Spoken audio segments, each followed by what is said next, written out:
প্রিয় দেশবাসী, বর্তমানে বাংলাদেশের অবস্থা ভালো না।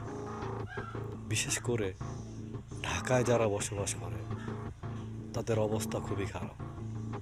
ব্যবসা বাণিজ্য খারাপ, যারা রোডে গাড়ি চালায় তাদের জন্য খারাপ অবস্থা, যারা রাস্তায় ভিক্ষা করে তাদের জন্য খারাপ অবস্থা, যারা কর্ম করে কাজ করে তাদের জন্য খারাপ অবস্থা। দেশে কী শুরু হচ্ছে?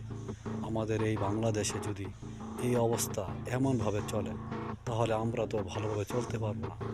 অর্থনৈতিকভাবে আমরা পিছিয়ে যাব। আমাদের এই বাংলাদেশে যে পরিমাণ আন্দোলন হচ্ছে, এই আন্দোলনকে থামানোর জন্য কেউ পাশে দাঁড়াচ্ছে না। প্লিজ দয়া করে সেনাবাহিনীদেরকে বলছি, আপনারা আমাদের এই বাংলাদেশটাকে সুন্দর করে তুলুন। আপনারা পারলে আপনারা নিজেরা বাংলাদেশের দায়িত্ব নেন। বাংলাদেশের দায়িত্ব নিয়ে আমাদের এই বাংলাদেশটাকে আপনারা রক্ষা করেন।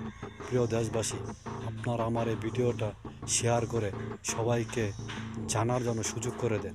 ইনশাআল্লাহ আমার এই বাংলাদেশ, আমার এই সোনার বাংলাদেশ সুন্দর ও ভালো হবে।